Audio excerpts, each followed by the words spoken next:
Innovación, tecnología y buena onda. Esto es Ya Volvimos, solo por Chillet Radio Nacional.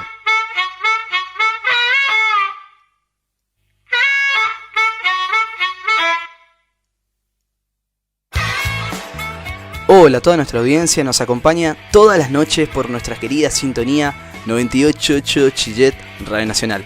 Soy Tomás Colman y nos encontramos en nuestro estudio en la ciudad de Resistencia con un programón, donde vamos a tocar temas súper interesantes nacionales e internacionales. Hoy tenemos, y me pongo de pie, mesaza, con pibes que realmente se apasionan por todo este mundo tecnológico y de constantes descubrimientos. Pero, ¿qué mejor que dejar que se presenten por sí mismos y nos cuenten cuáles son sus expectativas? Acá a mi derecha lo tengo a Aarón. Hola Aarón. Buenas Tommy, un honor ser parte de esto. Saludo a toda la audiencia, porque hoy estoy realmente emocionado por todo lo que vamos a hablar. Y al lado está, cómo no, el señor Suárez Facundo. Hola Tommy, qué alegría estar acá con usted y con vos también, Estoy emocionado por todo lo que tenemos preparado para discutir hoy. Y cómo olvidarme de estos dos señores, ¿no? Lucas y Santi. ¿Qué onda, Tommy? Es un placer estar reunido contigo y con nuestra audiencia. Realmente estoy ansioso por compartir ideas y reflexiones sobre el tema que vamos a dar hoy. Tommy, un verdadero honor estar presente en este espacio junto a vos y a todos nuestros oyentes. Estoy entusiasmado por la charla que tendremos. Gracias, chicos. Desde vacunas hasta dispositivos revolucionarios, nuestro país ha dado al mundo algunos de los inventos más emocionantes de la historia. La consigna de esta semana en Ya Volvimos fue muy clara. ¿Cuál fue el invento nacional científico más importante de todos? Es una gran pregunta, sobre todo porque en este país se suele priorizar otras cosas antes que tener en cuenta los inventos y a nuestros inventores, nuestros científicos. Así que me parece súper interesante destacar los grandes inventos que se han dado en nuestro país. Sin duda alguna, Santi, justamente anoche estaba mirando una entrevista donde le preguntaban a personas por la calle que si conocían así algún invento argentino, algún inventor, y los más grandes sí respondían todo, te daban respuesta, pero me chocó mucho ver cómo los más jóvenes no tenían idea alguna. Excelente entonces lo que nos preguntó Tomás, para remarcar la presencia argentina en el mundo y la historia. Dicho esto, siendo fanático de las series criminalísticas, no puedo evitar mencionar la identificación de personas a través de huellas digitales que inventó Clausewitz. ¿No se había fijado el Día Mundial de la Criminalística en honor a ese invento? Sí, exactamente. Fue tan eficaz que la Academia de Ciencias de París lo había declarado como el método con mayor exactitud. En la ciudad de Necochea fue donde se resolvió el primer caso usándolo y de ahí se esparció al mundo. Indiscutible la repercusión en el área de la criminalística y en otros inventos basados en ese aporte.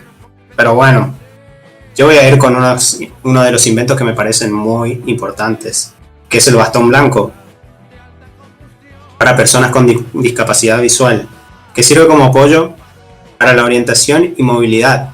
Realmente un invento digno de haberse convertido en un símbolo universal.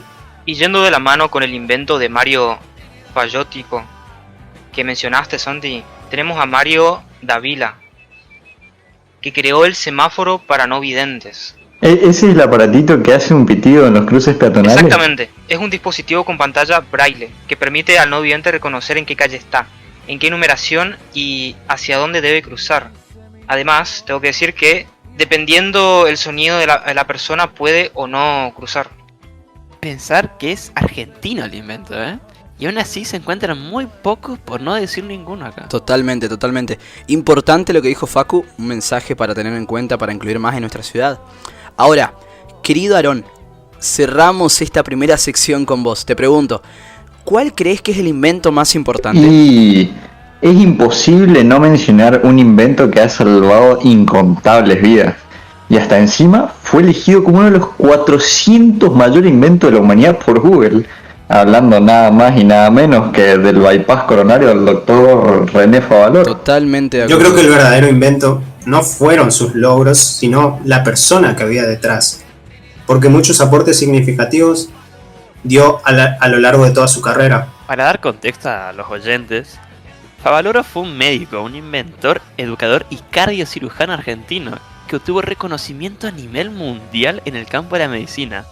Por si no sabían, pero no solo se quedaba allí, sino que se interesaba por varias de las problemáticas que la ciudad se Vos quejaba. imaginate la magnitud de su invento, que solo en Estados Unidos se realizan de 600 a 700.000 de este tipo de cirugías por Wow, año. es una bocha. Y si seguimos hablando de aporte en el campo médico, tenemos a dos manos y así no terminamos más. Wow, totalmente. Y creo que con esto podemos finalizar lo que es la primera sección de nuestro querido programa Ya Volvimos.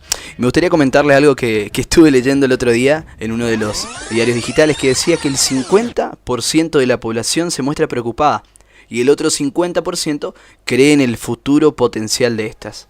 ¿Qué mejor que hacer honor a nuestro nombre que hablar de las IAs, las inteligencias artificiales? Tal vez y solo tal vez, comparando ideas e investigando, podamos llegar a un punto en común, ¿eh?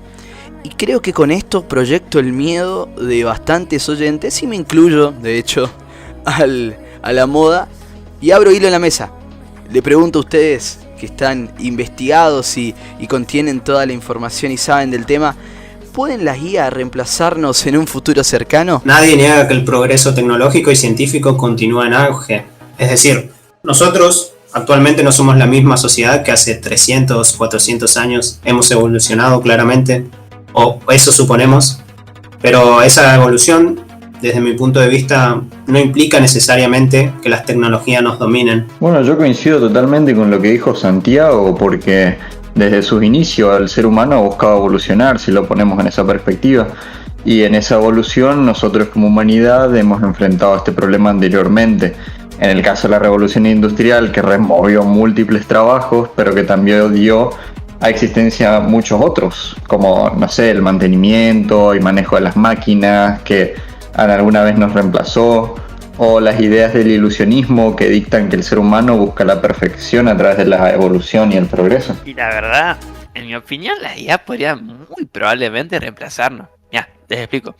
El avance de las IA en las últimas décadas tomó un pico muy alto debido a que la aparición de las inteligencias muy avanzadas, digamos, ChatGPT 4 permite hacer una gran variedad de cosas, ya sea resolver problemas, dibujar, programar, e inclusive te puede clonar tu voz y aparentar ser Acá, vos. bueno, con eso que decís me surge la pregunta, pero ¿no se notaría que no es la misma persona? Es decir, que cuando una persona habla, es como que nuestro hablar tiene una personalidad propia. ¿Una máquina podría clonar eso? Mira, vine preparado porque eso mismo quería comprar con ustedes hoy, los oyentes, así que entré a una IA de la página Eleven Labs que hace justamente lo que estamos discutiendo. Para esto utilicé mi voz y la tuya, con tu permiso, para ver si podría reemplazar mi rol aquí en el podcast. Escucha. A ver, ¿qué nos trajiste? ¿Sabían que casi el 69% de los graduados universitarios cree que la IA podría quitarles su trabajo o hacerlo irrelevante en unos años? Por ejemplo, podría reemplazar a Facundo en este podcast si me entrenara lo suficiente. Se parece, ¿no? ¿Qué opinan? No se olviden que esto es algo nuevo, ¿no? Podría mejorar a futuro. Es algo novedoso. Es interesante, pero no hay nada diferente en esa voz. Para mí, simplemente parece un robot. No tiene carácter, no tiene carisma. No sé. Yo pienso que le falta vida. Es imposible de reemplazar a un humano, a un locutor. ¿Cómo vas a reemplazar a un locutor que ya lleva 30 años de profesión? Es imposible. Un locutor sabe cuándo preguntar, cuándo enfatizar las palabras, qué espacios, qué bache permitir, cuáles no, cuándo el silencio es incómodo o no. Eso es imposible que una computadora lo haga. Bueno, las voces pueden que no imiten a un humano, pero ¿qué me decís de las IA que hacen imágenes súper realistas? ¿No vieron alguna vez esa imagen del Papa llevando ropa cara o de moda? O quizá, como dijo Facu, una imagen hecha por la computadora. Podría estar ante el arte moderno. ¿No podría eso afectar a los artistas, modelos o fotógrafos? ¿Estamos acaso frente a nuevas formas de arte? No, para nada. Una computadora no piensa, no es capaz de sentir, no imagina, solo actúa por repetición. O vos me estás diciendo, Lucas, que un sistema es capaz de reproducir, no sé, el Guernica de Picasso o las Meninas de Velázquez. Nah, ni ahí. El humano es muy sabio para reemplazar los afectos, los sentimientos, la creatividad, no sé, la literatura, el arte también, el cine. Esas cosas no las podés reemplazar porque son No sé, escapan más allá de la razón. Y mira, puede que tengas razón, pero ¿qué me decís del caso de la IA que puede controlar la eficiencia de los empleados, Estas, por ejemplo, en el caso de los que trabajan en una cafetería, la IA puede analizar qué tanto hicieron, porque, por ejemplo, puede analizar cuándo no cumplen los códigos de higiene, o cuántos clientes atendieron, o cuánto tiempo de descanso ocupan y cosas así. Y bueno, ahí entramos más a un problema moral y ético. ¿Qué tan moral es priorizar la eficacia de una computadora sobre la clase obrera? Onda, desde el punto de vista empresarial es mucho más rentable contratar o hacerse de los servicios de tecnologías que haga el doble de trabajo un empleado cualquiera y que a su vez trabaja más horas y no demande una paga mensual. Pero tengamos en cuenta que se tratan de personas que potencialmente perderán su trabajo para no poder recuperarlo. Y eso no sé qué tan factible es pensar que las IAs nos reemplazarán para abrazar los avances y el desarrollo tecnológico. Tendremos que aprender a convivir con estos porque son y serán parte de nuestro presente y futuro. Además, el ser humano no es perfecto, por lo tanto todo lo que sea fruto de su obra no lo será.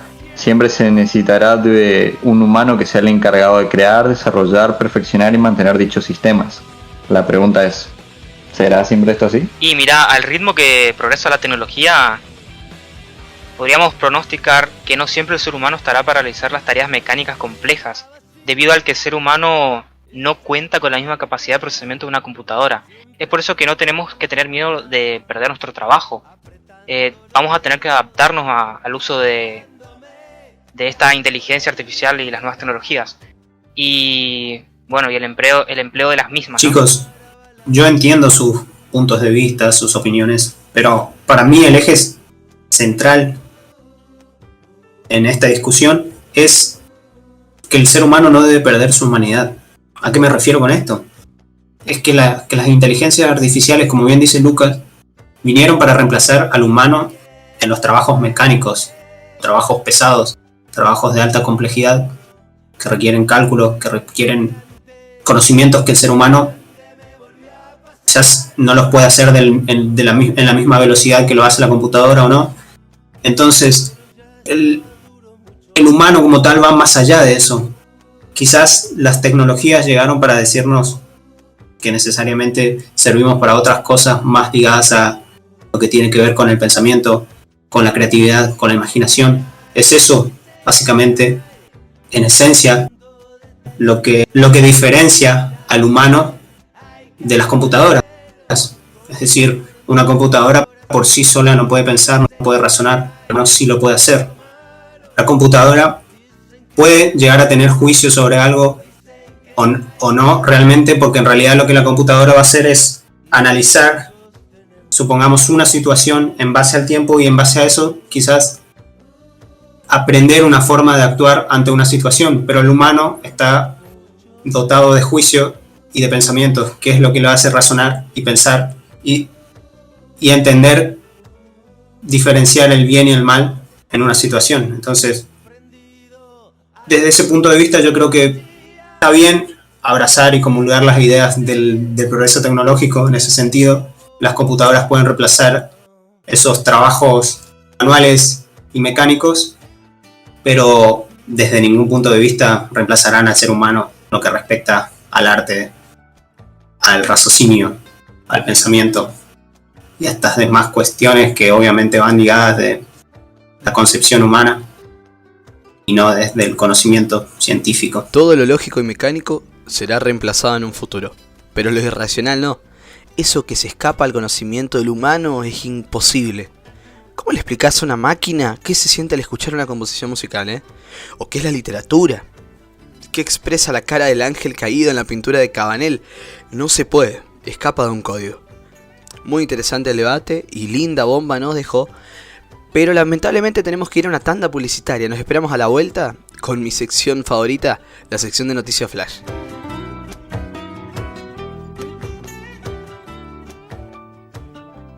Igual que un niño abandonado que en la calle lo han dejado, yo te busco desesperado. Bueno, retomamos la programación habitual y hoy hablaremos sobre una noticia que preocupa cada vez más: la basura espacial. El pasado febrero, un evento estuvo a punto de desencadenar una catástrofe en el espacio. Un satélite ruso y otro estadounidense casi colisionan, rozándose a solo 10 metros de distancia, realmente muy poco. Para entender mejor este incidente, hoy tenemos con nosotros a dos invitados expertos en el tema. Así que chicos, tengo un par de preguntas que hacerle. La primera es ¿qué pasó exactamente? Y la segunda es ¿qué consecuencia podríamos haber enfrentado si estos satélites hubieran colisionado? Cuando hablamos de colisión cercana parece que estamos zafando de milagro. Sí, y por muy poco. Básicamente este 28 de febrero, durante la madrugada, la NASA hizo un comunicado en donde dos satélites se acercaron mientras orbitaban. Uno de estos era el satélite de la propia NASA y el otro un satélite ruso. No había manera de intentar maniobrar los satélites, por lo que solo había que esperar. Además, si llegara a ocurrir la colisión, estos escombros podrían afectar a nuestras comunicaciones y sistemas de navegación, creando un grave problema para las operaciones espaciales. Una colisión entre satélites habría generado una gran cantidad de escombros en órbita, lo que aumentaría el riesgo de futuras colisiones y poniendo en peligro los satélites operativos. A esto se le llama síndrome de Kessler. Síndrome de Kessler. ¿Qué sería eso exactamente? El síndrome de Kessler es un escenario propuesto por la NASA que está relacionado a los objetos que tenemos en órbita en la Tierra. Se dice que si llegara a haber una colisión entre dos objetos, esto podría originar una reacción en cadena. Es por eso que podríamos estar incomunicados, ¿no? Es decir, existe la posibilidad de que estos metales que van viajando a gran velocidad podrían derribar otras estaciones Y espaciales. estar incomunicados es más grave de lo que parece, porque un corte de comunicación ocasionada por un choque en cadena de esa magnitud puede tener muchas consecuencias. Si ocurre un desastre con satélites de GPS, no habría sistema de navegación y las aeronaves, drones e incluso algunas armas como misiles se verían desorientadas. Esto también generaría caos en los miles de buques transatlánticos que lo utilizan para navegar de una forma más eficiente. Además, una caída del GPS colapsaría otras industrias que son esenciales. Todo esto sin contar lo que podría ocurrir si dejaran de funcionar los satélites de comunicación. Esto ocasionaría un caos que, en el tráfico aéreo y marítimo, afectaría las actividades militares o zonas de conflicto donde las personas se encuentran aisladas. Además, pensemos, se perderían datos claves para el pronóstico del tiempo, lo que haría difícil alertar sobre fenómenos naturales como huracanes, por ejemplo, en ciertas zonas donde pueden ocurrir mucho, como Estados Unidos o eso. También dificultaría la recopilación de información para la lucha contra el cambio climático, algo muy presente en nuestros días, o para otras actividades como agricultura, minería o pesca. Qué situación fea esa, ¿eh? Entonces, mi pregunta es, ¿podría llegar a ocurrir de nuevo? ¿Podría volver a pasar este acercamiento entre satélites? Es muy probable que sí. La basura espacial día a día aumenta cada vez más. Se llama congestión espacial. No solo es chatarra espacial, también son satélites al final de su vida útil y objetos perdidos por los astronautas. Y hay que encima tener en cuenta que el coste de enviar satélite al espacio ya no es tan costoso como fueron con los primeros. Bueno, entonces, ¿cómo podemos evitar que eventos así vuelvan a pasar? El problema acá son los satélites más viejos. Es que no tienen capacidad de maniobrar. La NASA debe estar investigando cómo lograr atraer o alejar esta basura espacial de nuestra órbita, o tener algunas opciones a mano en caso de que ocurriese otra alerta grave de colisión. Es crucial mejorar nuestros sistemas de seguimiento y predicción de órbitas para evitar colisiones. También debemos trabajar en la eliminación activa de la basura espacial. Además, es crucial que ahora, comenzando la era del espacio, se fomente una cultura de responsabilidad y sostenibilidad en la exploración espacial, considerando este tipo de situaciones a futuro y muchas otras que aún no hemos observado. Deja mucho que pensar este tipo de noticias para tomar un poco más de conciencia. Gracias a los chicos, gracias a nuestros estudiantes por compartir su noticia de hoy. Vamos a ir a un corte musical y volvemos con más de Ya Volvimos.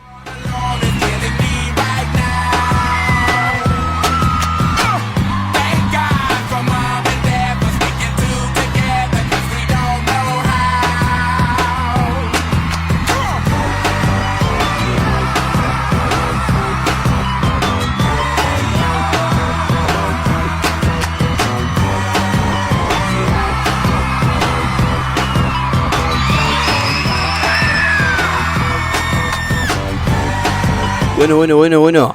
Es momento de escuchar a la audiencia que nos escucha desde la comodidad de su casa, de sus casas, de su radio, de donde sea que nos estén escuchando. Ya saben que si quieren salir en el programa, envíanos tu audio por WhatsApp al 444-55500.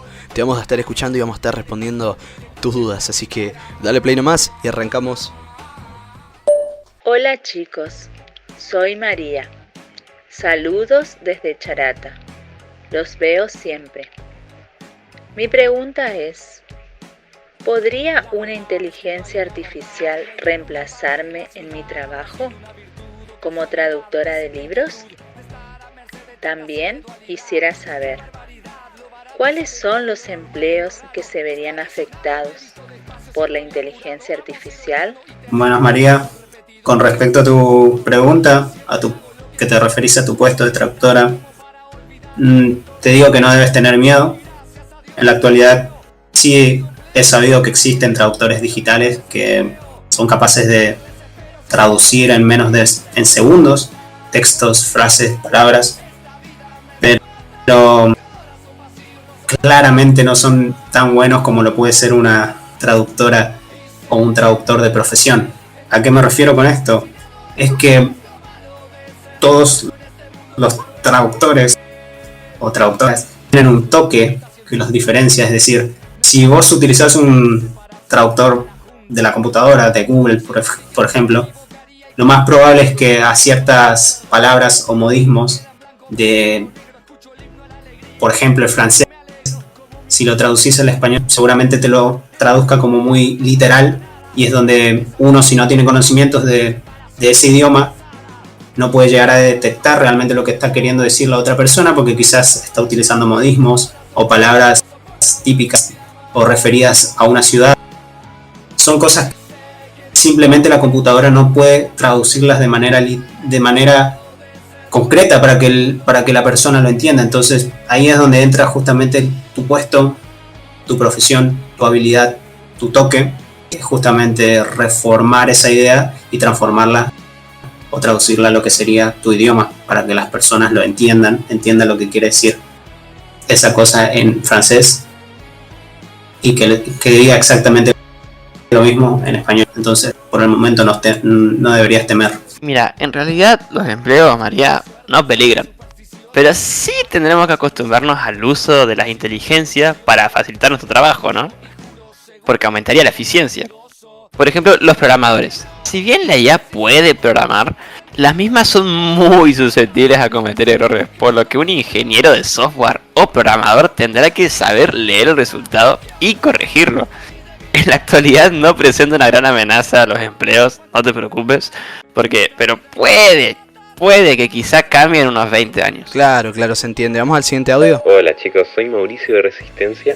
Me encantó literalmente el tema de hoy, y la pregunta que me quedó es, ¿qué opinan sobre el sistema que tienen Tesla en sus autos? Y mirá, personalmente lo que está haciendo Elon Musk con Tesla y sus vehículos autónomos me parecen increíbles, ¿no?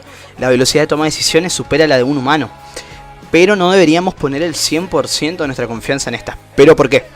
Se debe a que si sucede algo que la IA no conoce, como hablábamos antes, no va a saber qué hacer, digamos. Algún imprevisto en las calles, alguien que se cruza, capaz una moto que el sensor no llega a detectar, el clima que afecta por el manejo. Por esto siempre hay que seguir lo recomendado por la empresa, que es mantener siempre la mano sobre el volante. Pero como avance, realmente muchísimo que admirar. Hola, buenas.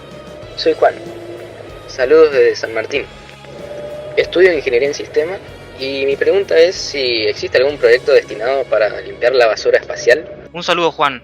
Gracias por tu pregunta, es muy interesante. Actualmente se propuso un proyecto denominado Clear Space One, primera misión espacial en español, con el objetivo de sacar fuera de órbita la basura espacial que gira alrededor de la Tierra.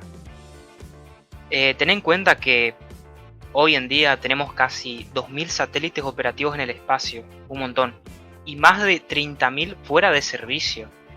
La misión de este proyecto está programada para 2025, llevada a cabo por la empresa del mismo nombre que el proyecto, Clear Space.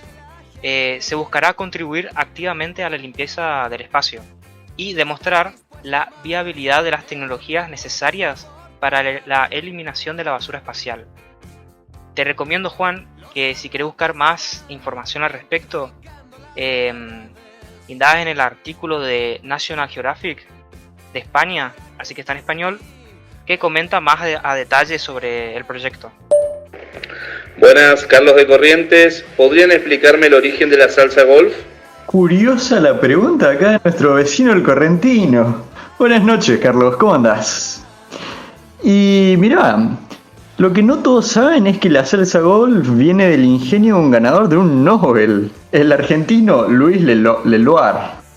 Lo que se dice es que Leloir iba a menudo a almorzar con sus amigos al comedor del Mar del Plata Golf Club.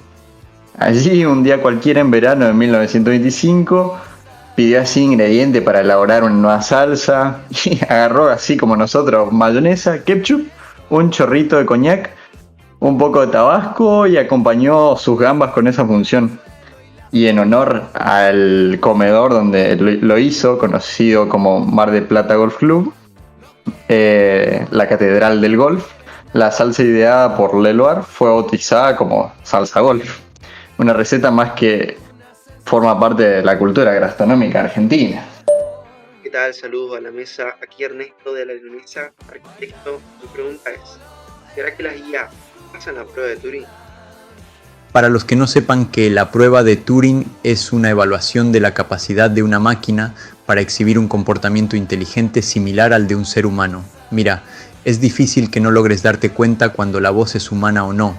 Se nota mucho en la personalidad de las voces y en la puntuación de las palabras. Por ejemplo, ahora mismo no estoy hablando yo, es una voz mía hecha con inteligencia artificial. Wow. Ni yo me di cuenta. Bueno, gracias por sus audios a toda la audiencia que siempre nos sigue. Como siempre para nosotros es un placer que nuestra audiencia participe del programa. A los invitados les agradezco a cada uno por su presencia y espero contar con ustedes nuevamente en un futuro. La verdad, Tommy, la pasé re bien, ¿eh? Gracias por la invitación, muy interesante los debates, muy lindas las opiniones. Gracias. Gracias por invitarme, gracias a la audiencia. Nos veremos. Bueno, la verdad que gracias, la pasé muy bien acá con los colegas, buena charla.